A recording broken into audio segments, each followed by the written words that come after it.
Hey, I'm Joe Sincata from Full Force Recording Studio in Islandia, New York. Welcome. So, to record the vocals for Fear City, we're using this 500 series Junior Neve preamp into this 500 series LA2A comp through a Lynx Aurora interface here into Pro Tools 10 HD.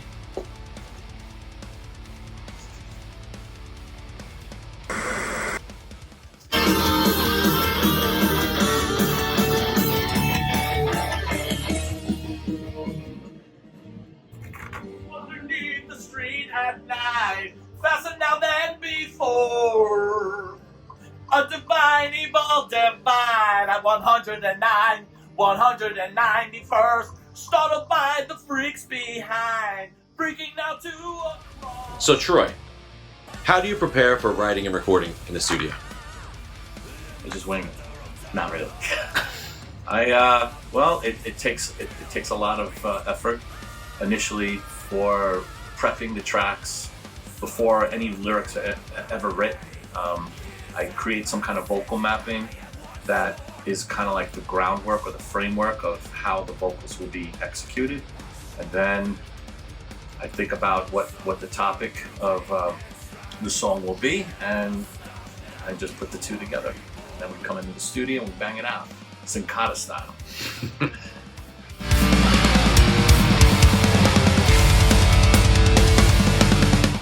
Definitely the most brutal song I ever wrote. Sweet, thrash riffing, a nice blast beat on the pre-chorus, and some of the parts are really almost death metal. Did I mention that it's fast as hell? So, no album, no them album I should say, would be complete without having an impossible song to play live, which is really fast. It's absolutely no problem to play that live. Which is how we normally like it, fast and brutal and just chaotic. And that would be Death on the Downtown Metro, which is track 10 on Fear City. And it's just brutal. Hopefully you guys feel the same. I mean, could anything but the highlight be the fucking high vocals or what? I mean, seriously. Am I wrong? No.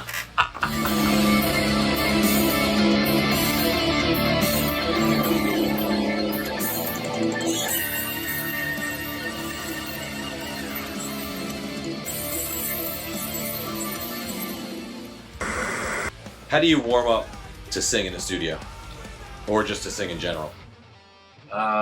Well, usually there's some exercises that I'll perform outside the studio.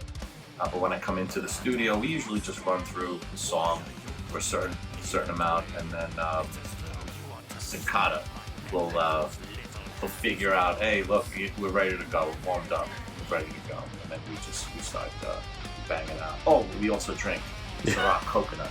All right, Ciroc coconut. I turned Joe onto that. So that a shot or two of that gets the furnace going. He really sings about one verse, and he says, I'm old, let's just get on with it already.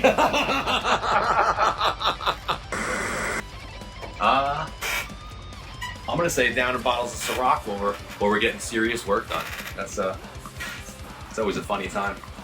Funny time. What about Dennis and Nicole? Oh yeah, definitely Dennis. I like the characters that are involved in this record. Certainly the characters are pretty funny. You like the bubblegum snapping? Yeah. Poor Dennis, he's the perfect henchman though.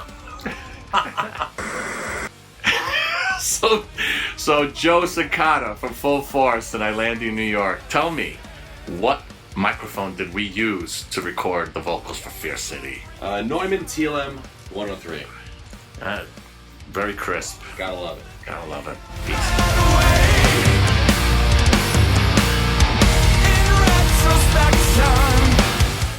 Yeah, the ending triple thrash treat. The older guys know what I'm talking about.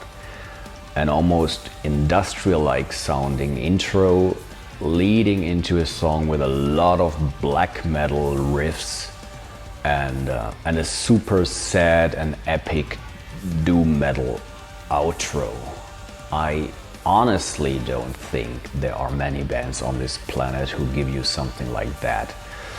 I'm super proud on the outro, by the way, and I think it's one of the most beautiful parts I wrote in my life. So don't even try to say something negative about that. So we conclude the album Fierce City with what we call the triple threat, right? It's A Most Violent Year, which is an instrumental. It's pretty intense track, which leads into a Deconsecrated House of Sin. The Deconsecrated House of Sin. And that really, what is the Deconsecrated House of Sin? Well, thematically, it's a particular landmark, which I won't tell you right now, very famous landmark. And it's really the conclusion of what the KK has been searching for. But musically, it's just something grand, and it's fast moving, and it's catchy, and it's just something that you want to, just thrust your fists in the air to. Hopefully you dig it. The last part of it is the conclusion to the record, and it's very epic sounding, and it's a somber, epic sounding track that may lead to something else.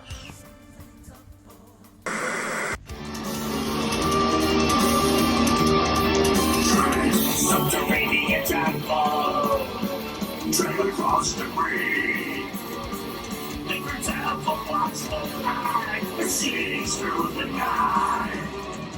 Simultaneous battle, by the Lord's decree. With the spell we must comply. Can we break them? Can we break them and now we break? God can save the soul, come around.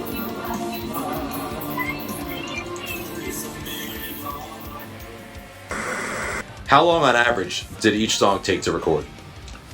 If I'm not mistaken, it took anywhere from like 2.5 hours.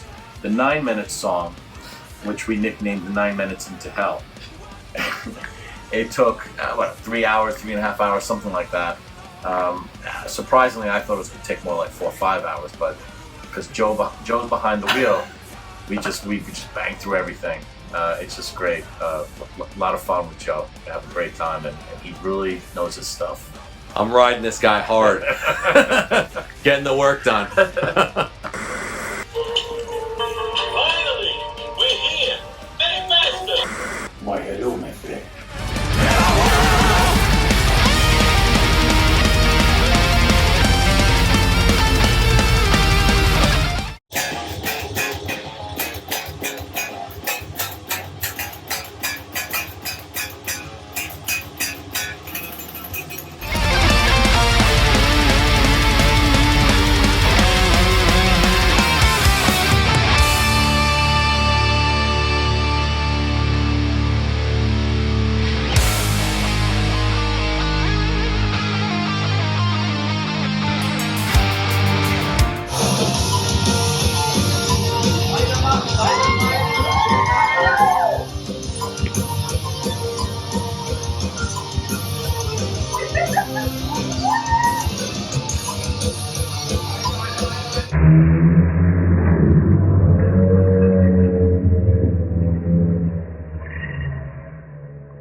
Shooting in New York. We shot on a couple locations in Manhattan. Walking the street with Mr. Fosser in 2022 was definitely probably the weirdest walk down the street that I've had in Manhattan, and that says a lot. He stopped quite a few people, or a few people stopped to look at him, but so, you know, it was an interesting sort of social experiment as to how Mr. Fosser would be accepted in general population vis-a-vis the story here. So, yeah, he sticks out in the crowd a little bit more than a little bit.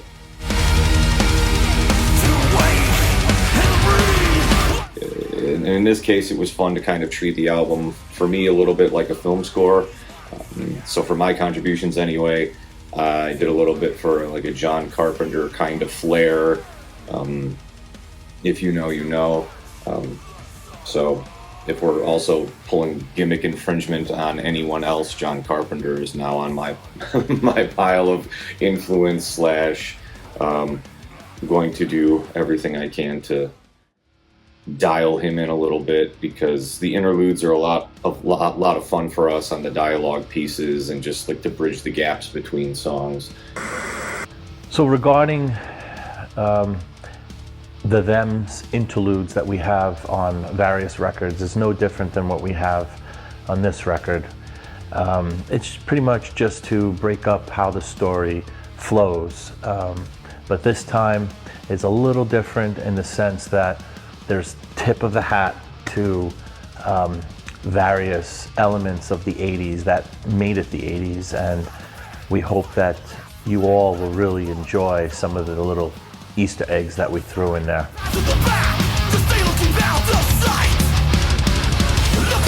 And hidden gems to be had in the way that the story gets told on this record. Storyline, locations, music itself contains a couple little tips of the old Them hat. Shameless plug. No, we do not sell those. No, you cannot have those. So yeah, you know, hopefully we kind of strike a nerve with 80s fans of horror movies, horror metal. That's what we're kind of, I guess, genre niched at this point. Just want to let everybody know that we all really have a great time, you know, writing these records and producing something special for all of the fans that enjoy listening to Them. And we really, this album was really no different than the others, where we had a great time creating it and making something very special that you all will enjoy. Don't forget to pick up your copy of Fear City on vinyl, CD. You can also stream it. It's coming out October 2022. Get it, Fear City.